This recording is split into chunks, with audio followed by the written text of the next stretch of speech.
Good afternoon, everyone. It is noon. It is time to start our lunch with DRBA. I want to let you know that we'll be recording this session. After the session is over, it will be available on our DRBA webpage in the webinar section.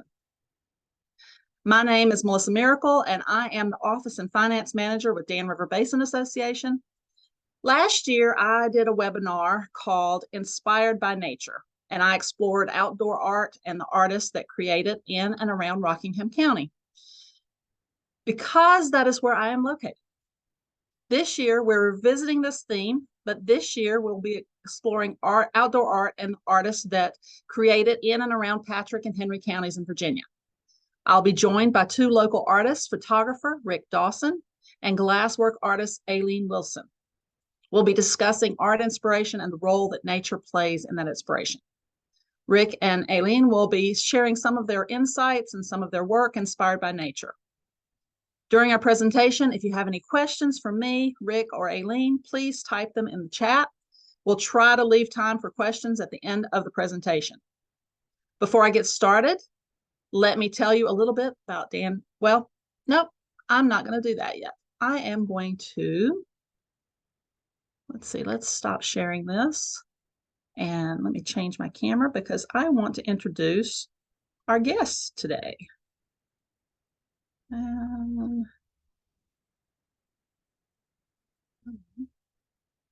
There we go.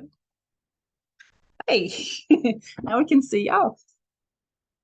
Aleen, we are here in your studio. We're at Gallery 22. Can you tell us a little bit about your gallery and how it got started? Yes, welcome. Glad to have you here. I've been in this location for 9 years. I discovered fused glass after stained glass, and I do a lot of teaching. In fact, that's really my goal, teach other people how to do what I like to do. You and I have talked a little bit beforehand, and you said that, well, let's tell everybody, when did you start doing your art? I was about 73 when I started. I realized I really seriously wanted to do it. And I've been working at it ever since. I recently, you were telling me about your YouTube channel. Oh, yeah. And I've watched some of your YouTube videos. So everybody, Gallery 22, and I think you gave me the name. Also, Aleen's Glass Magic is your YouTube channel. So be sure and look that up and follow her. And in the resources section, I have a link to her YouTube channel, and you can find that.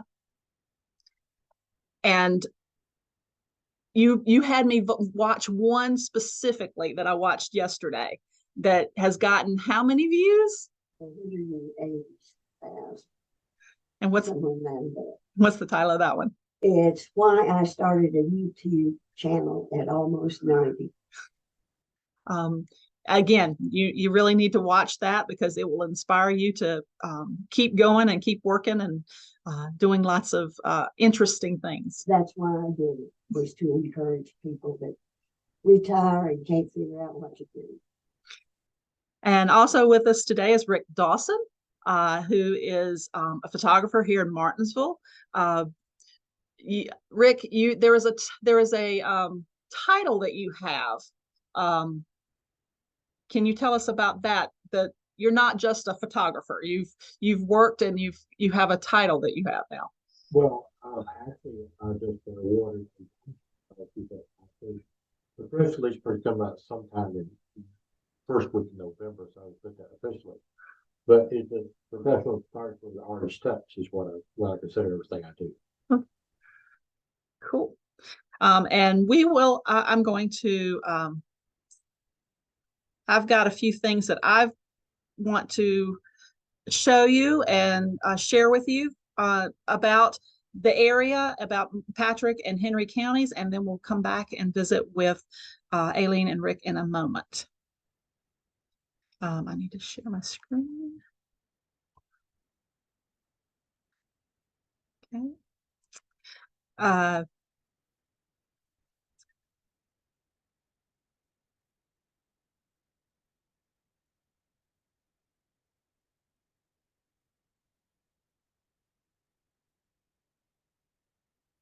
First, I want to tell you a little bit about who we are and who I am. Dan River Basin Association, or DRBA for short, protects and promotes the Dan River Basin through recreation, education, and stewardship.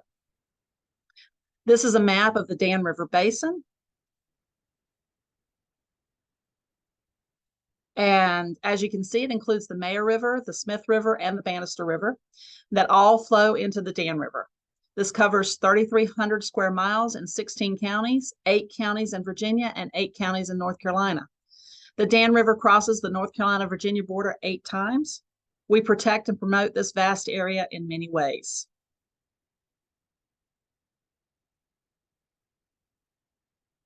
We do this through recreation, education, and stewardship, the pillars of our mission. We start with recreation because enjoying the outdoors links the mind and body and spirit. As people enjoy the outdoors, they want to learn more about it through education. When they learn more about the outdoors, they come to care more about it and want to protect it through stewardship.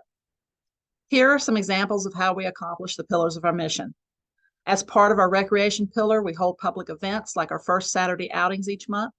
We organize a hike or a paddle of a local trail or waterway and invite the public to join us and learn about that recreational asset in our area. Our next FSO will be on November 4th, and it will be a hike at Hanging Rock State Park. Sign up for our email newsletter on our website, www.danriver.org, to receive notice of all of our FSOs. An FSO is a great way to learn about a new area with a great group of people.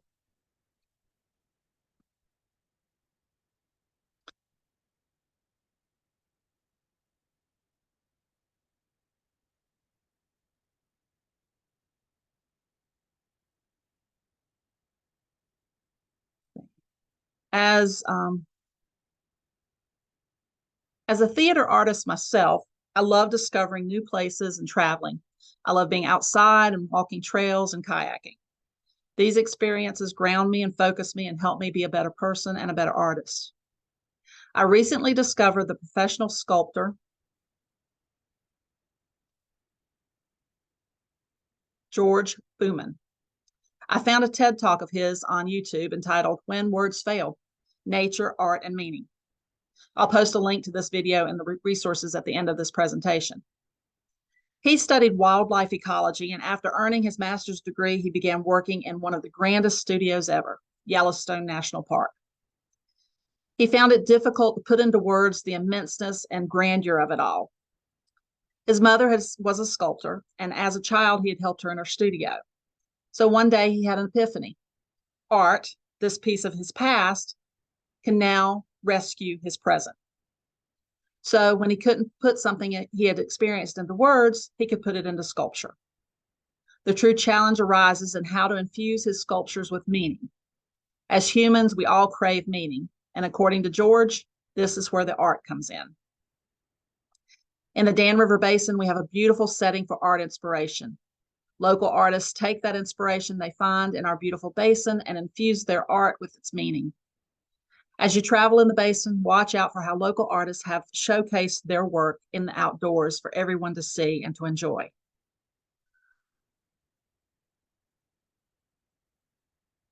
One of the things we do at DRBA is build nature trails. So during my walks on some of the trails in our area, I look for outdoor art.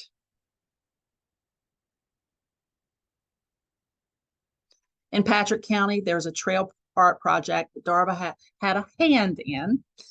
Trail Hands is a project that brings art and trails together.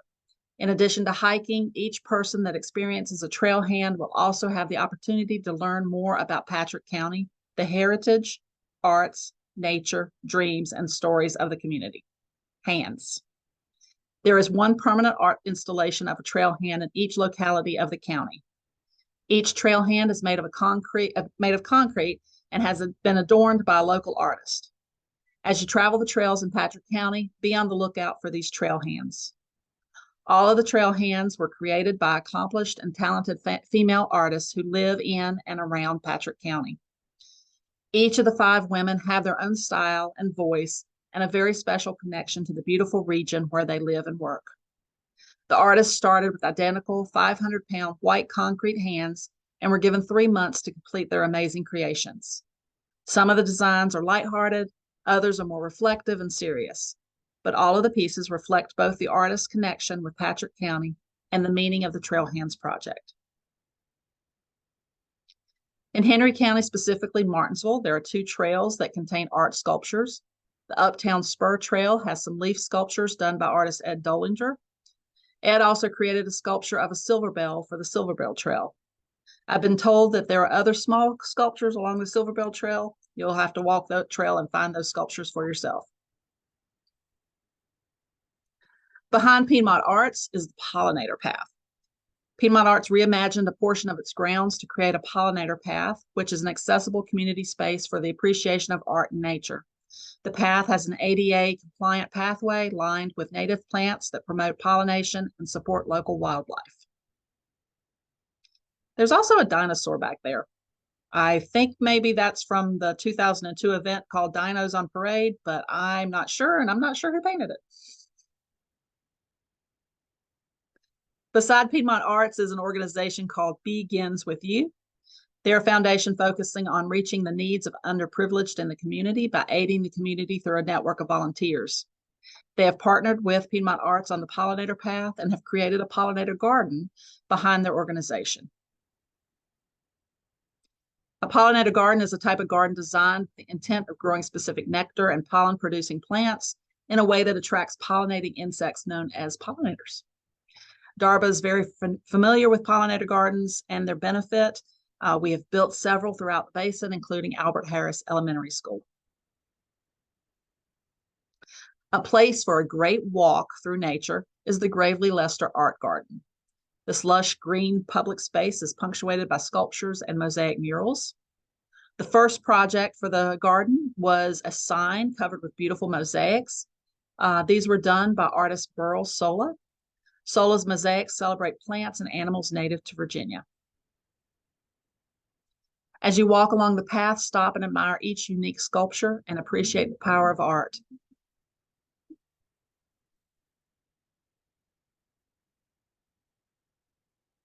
Two of the sculptures on this page, Four Seasons and Day in the Life, you're just going to have to visit the garden to see completely, because the Four Seasons sculpture is four-sided and has bright colors, vibrant colors on it, and you're just going to have to be able to walk around it to see all the colors. Day in the Life is a sculpture that was done by Mark Wright, and it's a collection of icons that represent contributions to our world from the people of Henry County. You'll have to visit to see the other side because it's a two-sided sculpture, and also there are pieces on there that can be touched, moved, and rotated for a tactile experience. Even when you're in the more urban parts of the county, art greets you as you explore the outdoors. Across the counties, the towns have murals painted by local artists that celebrate the towns we live in. In downtown Martinsville, there are several murals. And just here, you can see Old Glory, Elephants on Parade, and Ready, Set, Go, Healthy.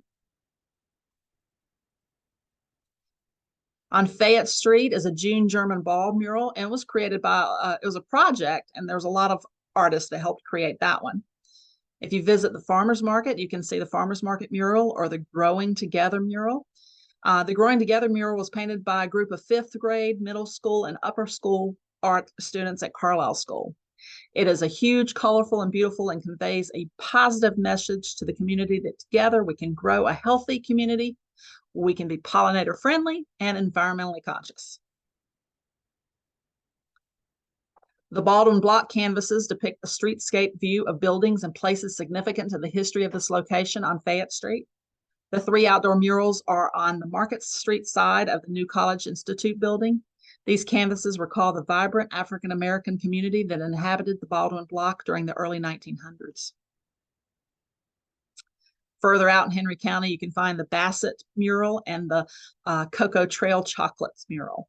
The Cocoa Trail Chocolates mural is part of the Love Work series, and I'm going to tell you about that in a few minutes. And DRBA is no slacker when it comes to art in nature. We have a storm drain marking project where we had students compete and send in designs, and the 3 designs were chosen, and the students got to paint storm drain storm storm drains and mark them. Marking storm drains in some way alerts the public that storm drains are no dumping zones and informs the public that water and debris entering that location flow directly into waterways. Very few people realize that 80% of storm drains lead to open waterways without being treated first. In Patrick County, specifically in Meadows of Dan, I came across this mural, A Simpler Place in Time. It's a cartography map of Meadows of Dan community. And also in Patrick County, here are a couple. There's a postcard style mural that's on the side of the Patrick County Visitor Center. So visit them and see that mural. And then up the street from them, the Patrick County Music Forever. And then one of the local businesses, Tony's Pizza, has a mural. In Patrick County, you'll find this mural that announces the Barn Quilt Trail that covers the county. A barn quilt is a large piece of wood painted to look like a quilt block and hung on the exterior of a building. A barn, a house, a garage, or other building. The majority of barn quilts are made of solid colors and comprised of simple geometric shapes such as squares, rectangles, and triangles. And like I said, all across Patrick County are barn quilts. I spent a day driving through Patrick County and taking pictures of all the ones I could find. And then I divided them up into areas. These are from Claudeville and Ararat. There were several in Meadows of Dan area. And these are from Woolwine, Stewart,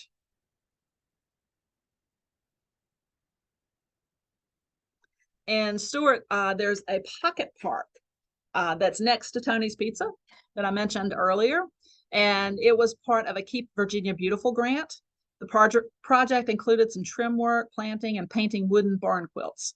The barn quilts are a wonderful pop of color with the designs reflecting the cultural heritage of the area.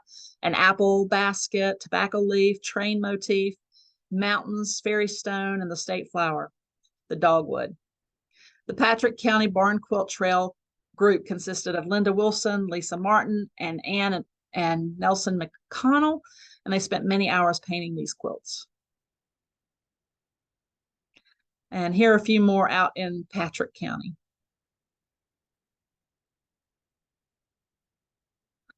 As I was taking my tour across Patrick and Henry counties looking for barn quilts and murals, I found other unexpected art finds in the outdoor spaces across the area. Artists have a way of surprising us with their inspiration and vision.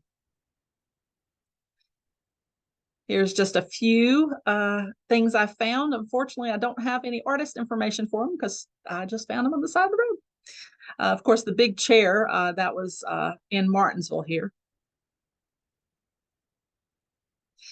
Last year, when I did a similar program for Rockingham County, I found a sculpture of an alien spaceship out in the middle of nowhere.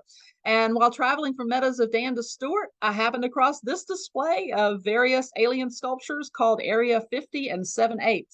I'm anxious to find out if I do this program again next year.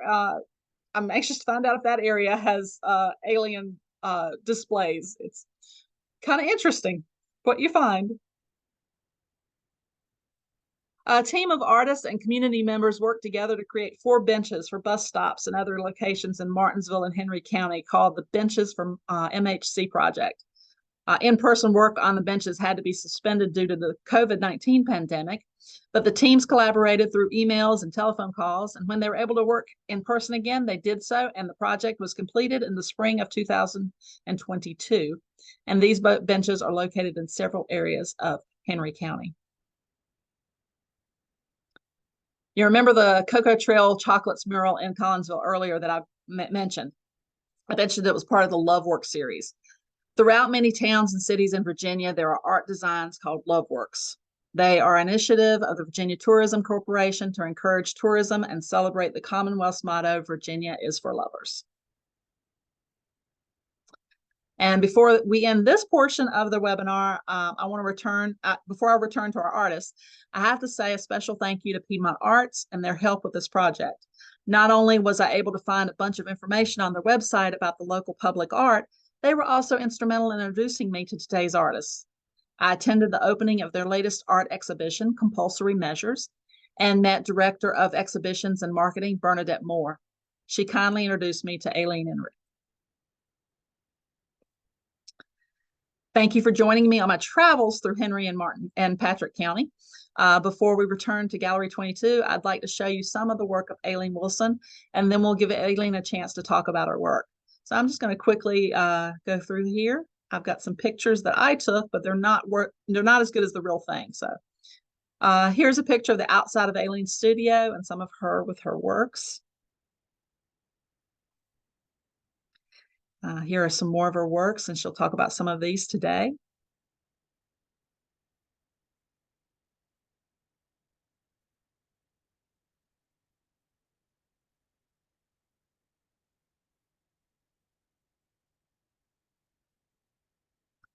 And don't let me forget to ask her about a mural that she had a hand in working on as well. So I'm going to stop sharing my PowerPoint right now, and then I'm going to switch back to video so you can see not me, but our artists. Hi, we're back on, y'all. And yep. So Aleen, I showed several pictures of some of the art you created. I know one thing that kind of ties the two of us together. You mentioned that one of your favorite pieces takes inspiration from the show My Fair Lady. And being a theater artist, that piqued my interest up. So I see it sitting next to you. I don't know if you could show it to us and tell us a little bit about that one. It's pretty heavy because it was designed with a mirror behind it so that you get a shadow. Let's see if I can. No, I want to see your face, so I'll help you hold it. And it has plexiglass frame so that the light comes in not behind it because of the mirror, but from the top, bottom, and sides. This was inspired by an old music book that I picked up in a thrift store. And I thought, well, glass and songs. And I always liked, I could have danced all night. So that's what this is. If you could read the music, it's the actual sheet music. Oh, wow. And I can definitely see, I'm sure the camera is having a hard time picking up, but sitting here, I can see the shadow of the dancing figure behind. Right. And this dancing figure, yeah, became sort of my trademark because it was the first human figure that I figured out how to put together in the kiln in one piece. And I didn't have the instrumentation to do it all in one piece. I had to do it. And the inspiration for that came from a 50-cent pen that I bought at Goodwill. It's amazing where you can find inspiration. I love shopping Goodwill. A lot of things in here were inspired by something I picked up at Goodwill. Oh, well, you were telling me a little bit about, and I actually, while I was visiting your YouTube channel, I saw some of this. You do tabletops. Yes. Could you tell a little about that? I know I see one sitting behind you. Yeah, this is more of an abstract, but let me see.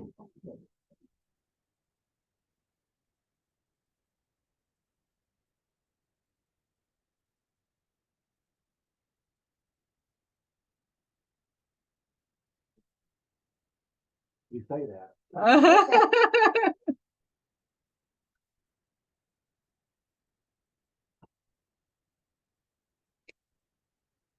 Right side up would be better. How's that? Getting there? Oh, that looks nice. Yeah. Yeah. Now I'm really fond of hummingbirds, but that's not exactly where my inspiration came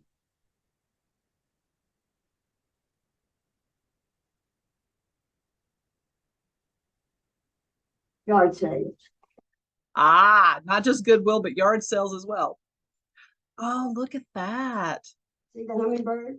I do. I don't think our viewers see it though. Let me see if I can help you get it out here where we can see it.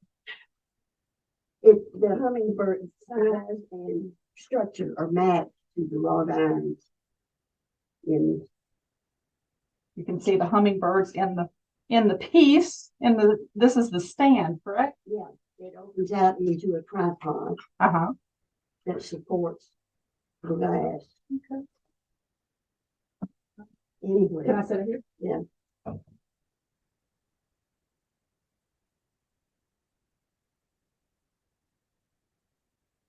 And I've done possums, raccoons, dinosaurs, horses, Fish. lots of fish. I noticed, let me see if I can, there's a whale up there, and a crocodile. And You a were telling, rooster, that's Jonah's plate.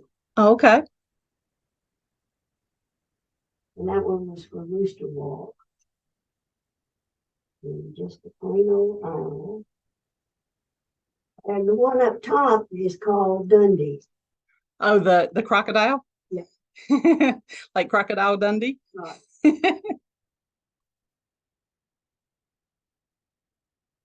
Um,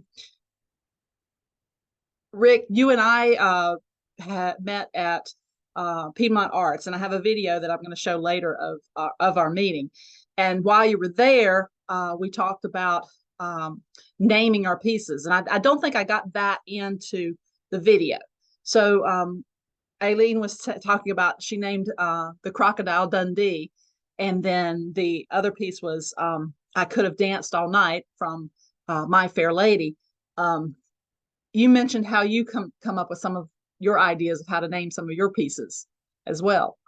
It's hard. It's hard to figure out what to name it. You want something catchy, you want somebody that's going to name into it. Once you do that, you kind of see how it works. So sometimes you come up with one name, you start with that, and start polishing around and making changes, and then decide what you're going to actually do. So, like you thought, Bewitching Hour was one that actually was moon coming through the trees. That was just came up automatically. Or some of that we don't look at and say it's automatically named, or sometimes have to introduce you what that was.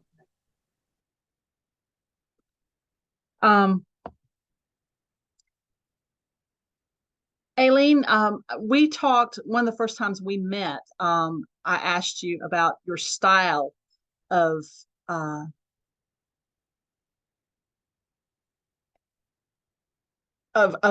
glass and what style you like to work with, and whether it's realism or something like that. And you mentioned abstract. Can you talk a little bit about that?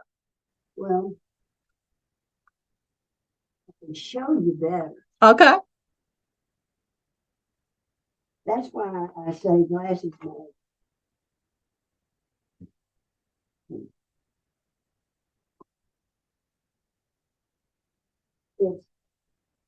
It's easy enough. We're losing. I was gonna say we're losing you. Or you could just point it over there. Okay. I didn't think about it. But most of those pieces are on this back wall. Oh, okay. Well, I'll tell you what, I can switch my camera to me, and because they're behind me. No. Let me get out of the way. We got this. Let me get here. Here's one. Here's one. Okay. This one is called Nightmare. If you look closely, there's some kind of ghastly, ghostly figures. Oh, yeah. Facing the crowd.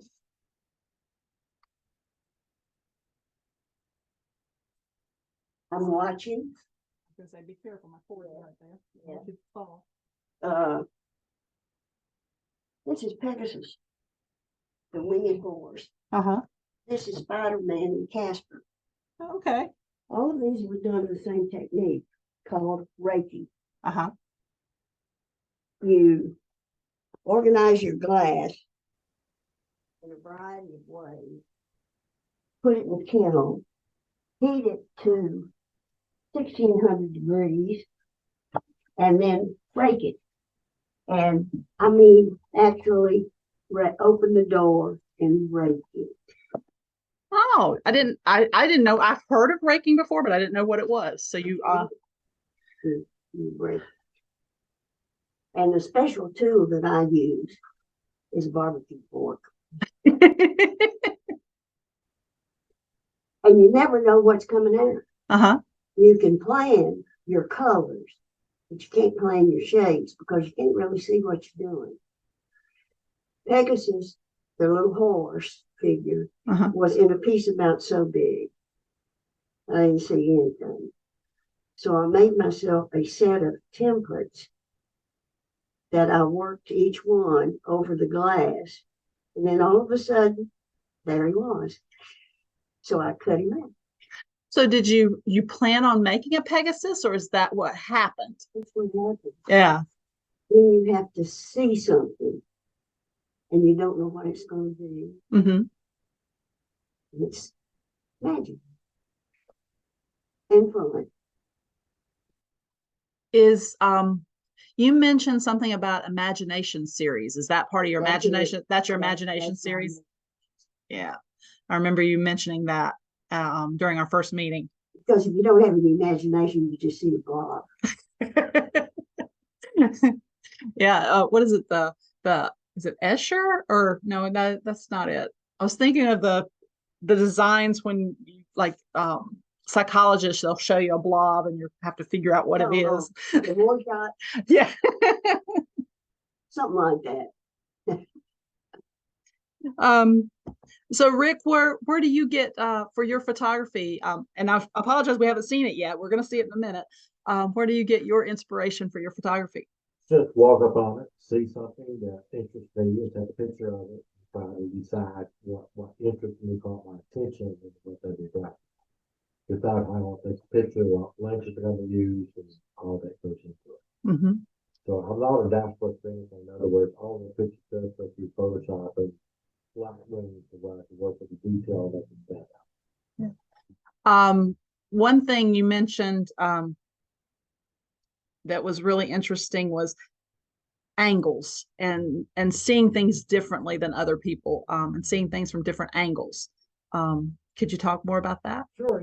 Well, what started that really was photography. I was a press photographer for the newspaper. I've been in it for 40 some years now. So I look at things for angles. When I see something catch my attention, I look at it and see. But before stuff, you drive and you see you can't stop. Like yesterday, a beautiful rainbow in Collinsville. Mm-hmm. But due to 4 hours going, I couldn't stop. But beautiful rainbow. Actually, so full arch rainbow. Very, very, very. They're rare, yeah. So it's just whatever I see strikes my attention, or something that intrigues me, or I want more detail, or I want to get closer to it and see what it is. It's like go around a farm in Touch County with a sunflower, and the bees were covered all in the pollen of the sunflower, and seeing them how to move and how they angle and how to take pictures. And, the wind will blow and how to take that is a lot of work trying to find it. This photography I thought about recently. You have to record in 1 day history at a time. Every picture is something that struck my fancy that I take a picture of, and then actually recorded as history. Mm-hmm. Because we recorded that and saved that to a digital file or film or whatever I used at the time. Yeah, we mentioned during our interview, you mentioned 1 day at a time. So that's a good segue. Let me see if I can get that video started. And we will visit that and then come back and talk with you again.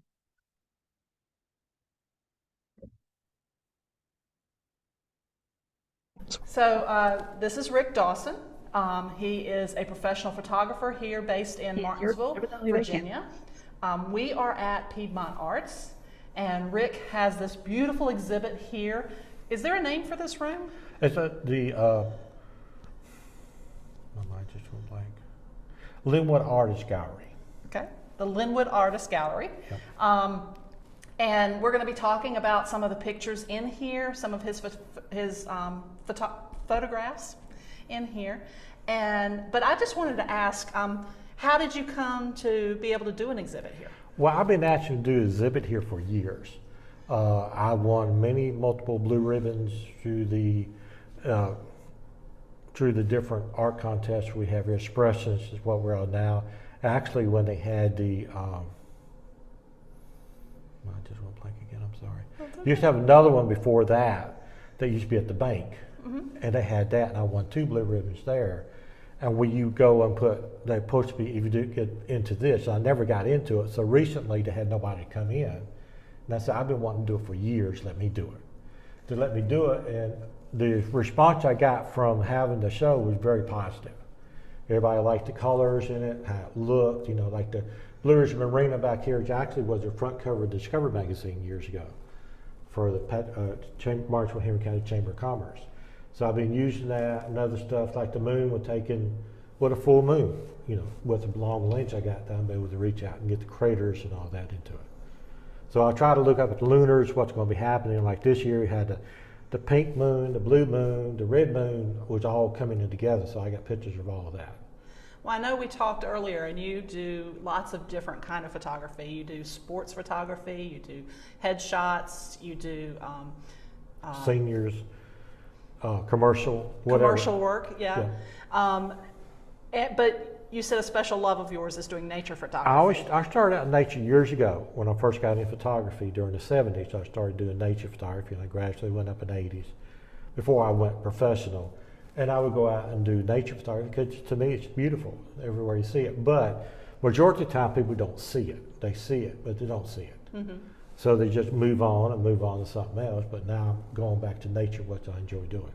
One thing I love, as I've looked at some of your photography in here, your nature photography, is the details. And I think that's what you're saying as far as people don't see the details in nature. They just kind of overlook it. Well, also you go locations like the butterflies. Some of the butterfly pictures actually went down to Danville Science Museum, which have a butterfly garden, and went down to Greensboro Science Museum, had a butterfly garden. So I was able to get up and closer with butterflies you normally wouldn't do, but to travel a little ways to get to it to make the pictures I want. This is a lot of work. I mean, how long did it take you to put everything together? It took about, I started working on it, going through all my digital files. And I got 5 external hard drives. So I get through all my different hard drive, pick out the pictures I wanted to use, what I was going to do with it, what size I want to make it. It took anywhere from start to beginning, probably about a month. But then the last part of it was trying to get it framed, get ready to be shown, and then coming up here and setting it up with help. Betty Sleeper and Bernadette Moore came and helped me hang it, which I love both of them because it helped me do this because it made it go by a whole lot quicker. Yeah. To do this. I never realized it took too much effort to hang a picture into a gallery like this. The Blue Ridge Parkway in the fall, and I was driving and I noticed how the curve was and liked the way and the autumn leaves coming down and the green. And then stopped and took a picture of it and then took it in. Everything I put, I'm not a naturalist, I put everything into Photoshop and do a little corrective, make it stand out more, whatever I need to do to make it look better. Some people would not do that, they just put it out as is. But being professional, I try to do this to make sure I get a good respect and see what's going on, especially the curve brings your eyes into it and to all the way around it goes around to the. You mentioned this picture, and you mentioned that there was some controversy about it. It is. Can you explain that to us? Well, people go to Philpott all the time. This is one of the few snowfalls we had a couple of years ago. I went up there and got a picture, but on the artistic standpoint, if I hadn't flipped it, the white be over here and the dark be over here. So make it way I flipped the picture, and a lot of people, when they had an opening here last month, they were confused because it kept saying, where was that at? They said, we've been to Philpott many, many times. I have not seen any picture like that. But what I did, I flipped it because a lot of times I do that with pictures that are too off-sided. So you know your eyes go from left to right. Mm-hmm. So I put the white over here, so it draws your eyes all the way through the plane as the snow goes up and into the white over there. Oh, that's interesting. I never thought about the fact that you had to think about how your eyes follow. But, Right. you know, we're readers and we normally go Move from left left to to right. right. So I guess we view pictures the same way. We do, and we try to get a focal point, because if you put the white over here, it'll draw your eye automatically this, and you would miss the rest of it. Flipping it, you also see the scenery in the back, all the islands, snows on the trees and everything you wouldn't see if I flipped it the other way. Yeah. Well, and like the one that you explained to us about the Blue Ridge Parkway, it's got a natural curve in it Right. as well. Well, you try to draw your eyes around to the people. That's the whole point. Every picture here I've done, I try to think how the best way to make it look. If you make it look better and more interesting, people are more likely to buy it. Even though it is controversy with people been there, it's still a nice looking picture. It really stands out, the black frame and the white mat. Really makes it stand out being black and white. Do you do a lot of black and white photography? I notice a lot of these are. It depends. It depends on what I look at. If it looks better, I flip it in Photoshop. I flip it to black and white, see how it looks. I flip it to the other way, and try to judge which is the best way to make it look. Some of them, like the sunrise or whatever, you need to have it white, you know, color. But something like this, where more of a nature fine art photography, you do black and white because it draws your eyes to it and go through all the whole process. Cool. Well, it is October and Halloween is coming up. So this picture is very interesting and very appropriate for this time of year. Can you tell us some about it? Sure, it's called the Bewitching Hour. It won first prize in the expression and graphic category, which is graphic, and also a Persis Award at Reynolds Homestead during one of the photography shows up there, or one of their shows they had up there. It was actually bought as a print, framed and everything else. This is canvas. And that, you know, makes sure it looked like a bewitching hour with the moon coming through the trees. And now the tree's no longer there, it's been bulldozed out. So all this kind of like a history fanatic of stuff you see that is no longer there. Oh, that's sad. But I guess all photographs are a moment in time. Moment in time, yes. I got a lot of moments in time saved on my hard drives that would never be recorded. Even another story is when Obama came here, I actually did pictures here in Patrick County Community College with him being at the college. And at the first time the president had been here since 1958 when Eisenhower came through on a train, what they were telling me. He's the only president candidate that came here talking to the people at that time. Over on the other side, you had the moon peeking through the trees and you called it Bewitching Hour, was that correct? And so, like I said, appropriate for Halloween. Now we have a skull over here. Can you tell us about this? The skull is actually a thing I found at Big Lots. It actually had foam coming out of this. You can see the foam come up around the head and stuff. And I started working with it and I said, what can I do to make it better? The lights were big, but they wasn't bright. So I brightened it up, made the face more, you know, more Halloween-y, add more fog and stuff behind it to really make it stand out. So how did you add the fog? The fog came out of the skull.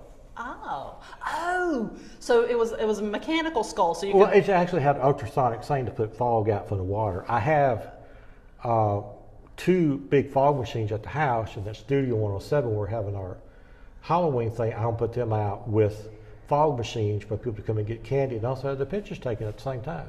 Gonna have my camera set up there. So yeah, this is one of my ones that won Blue Ribbon in graphics when they had that time period here. And I went and started working with it, trying to make it stand out, and you know the fog, how it's standing, and everything to it, to kind of make it stand out, where it's not something different, something unique from everybody else. the light shining through the eyes, was that? That was added in. That was added. It was added a little bit, but I added little clouds behind it, little clouds, but I made that brighter, and then the light on top, it's actually studio light shining down on top of it, Oh, nice. where it kind of give a mystic of what was going on. Very, and lots of contrast again, and I just love I noticed the clouds in his eyes. I was like, how did you get that? So, Photoshop. I enjoy using that to kind of add mystique to it, you know, add the fog around. The fog around, I made it darker, but it actually comes out of the base of the skull and comes out of the eyes too. okay. So I did that to kind of make more contrast to it to make it stand out more. Over here in the corner, we have an azalea bush. Could you tell us something about it? Sure, they're called last frost, and azaleas are blooming, and that when the heavy frost came, and there's actually one of my better pictures, like, because it shows the detail of the frost on the blooms before the sun comes up and kills it. So it really shows the detail, and the pink behind it kind of adds to the detail. We see more what's going on there. Tell me about the clouds. The clouds, believe it or not, was actually at my house, and a thunderstorm just passed, and you can see in color it didn't show it. You turn it to black and white, you see the sun burning through the clouds, and see the sun rays coming up. So it changes the color from black and white to color, from different versions to other. I could see how much the clouds lit up on the side as the sun was shining through it. I love the contrast in that one. It did, and it really turned out well with the beams coming up and all the things. But actually, this shot in my house just shooting off to the side. It's nice when a picture appears to you and it's local and you are able to get it. Well, if 3/4 of people wouldn't see it. They see it, but they don't see it. When I see something unique like that, I go and take a picture of it. I may not use it, but I may find something useful over it later, or I may change it around, make modifications or whatever. But this was just nature like it is, and it just turned around and made a real, when the sunbeams come out, I didn't do anything special to it, to change it over to black and white to make it, where you see the sun trying to burn through the clouds and stuff. Nice. So that was that. And the butterfly, that's the one you were mentioning earlier. Yeah, then we're taking that Jack Creek Bridge up in Patrick County. I was teaching a class up there, and I found this one. And it was so much detail, you could see the hair on the antennas, and the antennas are orange and all this that. And that's the name of the butterfly is Queen Anne. Here are two pictures, very different. One is black and white, one is very vivid color. Can you tell us a little bit about No, this is actually color. It's fog. Oh. That was taken in Missouri. I had kin people out there at the time in the Ozarks. And I entered one here, and I sent it off to have a process to turn it to be purple. So I called Purple Haze, and it won first prize at one of the exhibits they had. But then I sent it off again to get it corrected, and this is actually the color version of it. Instead of the purple version, when I sent it off to have it done.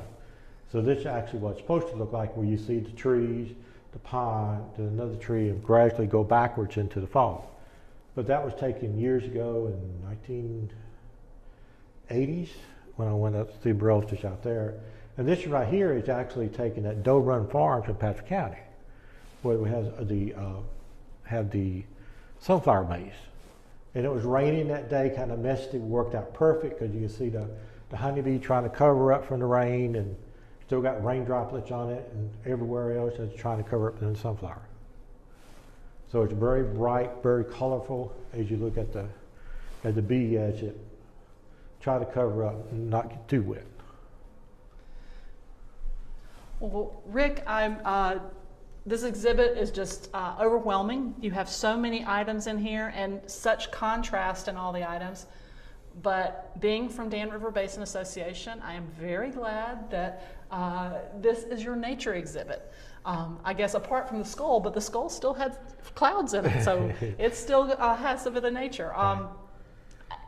It's amazing to see you capture the natural beauty, and again, like we were talking about, and in a moment in time, to show everyone how awesome the nature is. Well, it's like Dan River Basin. I've been in Smith River and see 3 turtles on a branch sticking up, but I never could get in position to get a picture of them because my lens wasn't long enough, and I got a long enough lens to do it. But you couldn't get in a position because as soon as they saw something move, they jumped back into the water. But that's one thing on my agenda. My bucket list to do, get a picture of 3 turtles on a stick standing up. So that's one I'm working on. Nice. My husband and a friend of his went on a kayak trip on the Dan River recently, and for the first time saw an otter. But it was so fast, it was gone, no picture, nothing. It had to be a memory. Well, a couple weeks ago, I had a bear climb up on my deck and actually swat down my bird feeder. Oh. He's a yearling. He probably weighed 100 pounds. He tried every way he could figure out how to get to the bird feed. He couldn't do it. But he climbed up and climbed down, climbed up and climbed down. But I said, why didn't you get a picture? I said, I've searched So in a moment there, you didn't think about your camera. You just thought about the moment as your bear was climbing up and climbing down. Yeah. Well, thank you again. You're welcome. Thank you. And I appreciate all the work that you've done, and I appreciate you sharing with us today. I appreciate you asking. Thanks.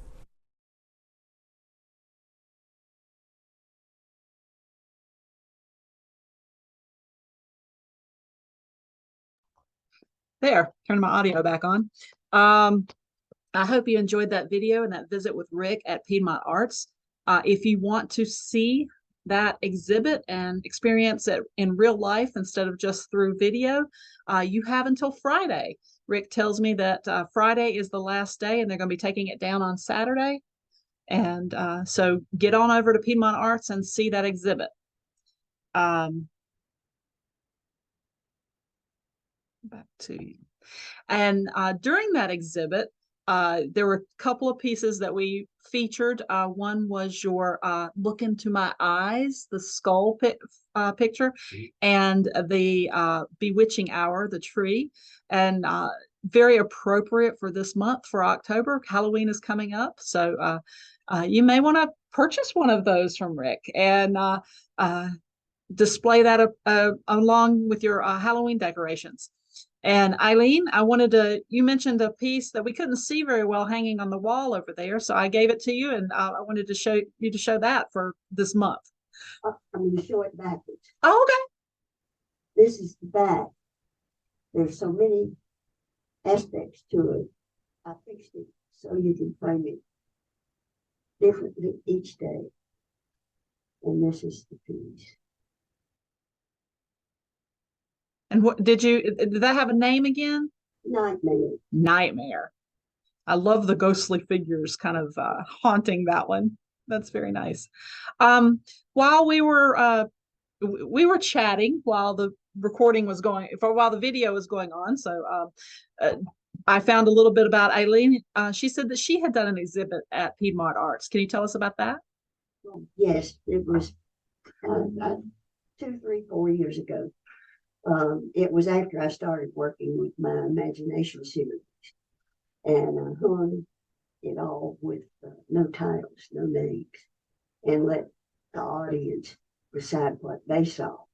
And use their imagination. Right. Very nice. I wanted also, let me go back to the PowerPoint. Let's see if I can share that again. Share screen. And here it is. This is what I want. We've talked a lot about your fused glass, but I found out when I came here for the first time and visited your studio, you showed me some and actually I think you have it right there. I'm going to give that to you because I've got a picture of it. Oh. Let me get back to the camera so we can see you. Now look at the I'm sharing my screen so you can see the mural. It's Bike and Hike the Uptown Connection Trail. But let's stop sharing and I'm gonna let Aleen talk a little bit about the process and the design process. Okay. It was grant money from somewhere. And one of the requirements was it had to be an artist from Martinsville, from the city. So I was interested in doing it, never done anything like this before. So I contacted my friend Amanda Donley from the Rose Window in Woolwine. She's great. She did the murals on Market Street that you spoke about. Mm-hmm. I said, I'll do the grunt work if you'll do the design and I can help with the painting. And that's how we started. I see the scaffolding. It's I don't think people realize how much work is involved in doing a mural. Well, the first part that was in the contract was you have to fix the wall. Oh. You can't just paint over the problems. You got to fix the problems. Mm-hmm. So that was my chore, contacting the contractors and finding out what to expect of them and what materials to use. So I took care of all of that. We worked together on the design, but it was mostly Amanda. Mm-hmm. And then some of our artist friends helped with painting. But I thought it turned out pretty good. I really enjoyed it. I found it on my travels and saw it, and it's in a little pocket park. Yeah. So it's very nice. Rick, I hear that you have something to do right after we leave here today. Yeah, doing his talk for the Mericle City Sheriff Department for the town. Oh, okay. He's always, and then I'm doing football games coming up Friday night, which I won one of my image of football games, the extremely image, excellent of image in the same program I won my Mericle. So that's a very high requirement. I two judges approved that. Like work on it. And what was the title of the award you got again? Degree of print of excellence. Print of excellence. Yeah. Very nice. Image. Image of excellence. Yeah. And you said that was of a football game. A football playing where a player had a hand stuck under the guy's mask, and the guy was up parallel like this, and he was on the ground, the guy had his hand on his mask. Is there somewhere we can see this? Not yet. Not yet. When they do the big publicity. When they do publicity, I'll release that too. Okay. That was a real high honor to get on. So all four of my prints got accepted. We displayed in excellent. And the merit received the merit, and there was something like that. That would be an excellent other category.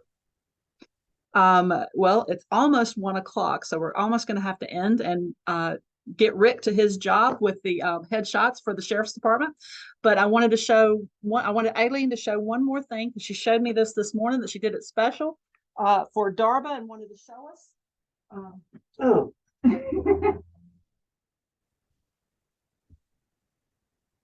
Recycle.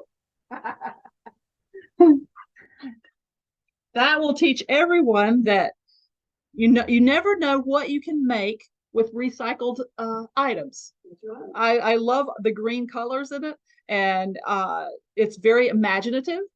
And thank you for sharing that with us. Thank you for that opportunity. I am going to share my screen again. And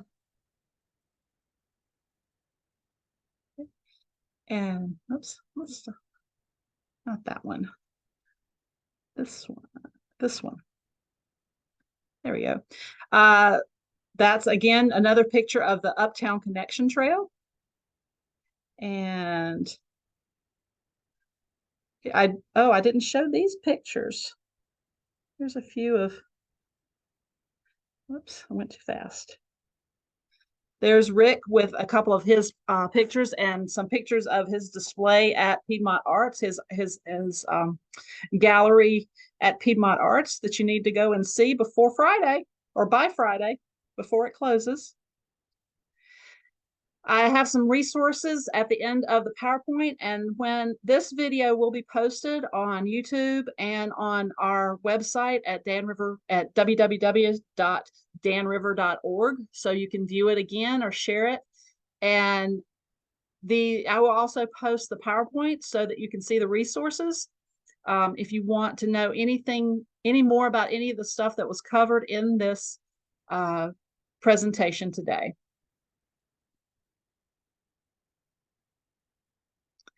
Thank you so much for joining us, and help us at Dan River preserve and promote the natural and cultural resources of the Dan River Basin. Become a friend of Dan River Basin.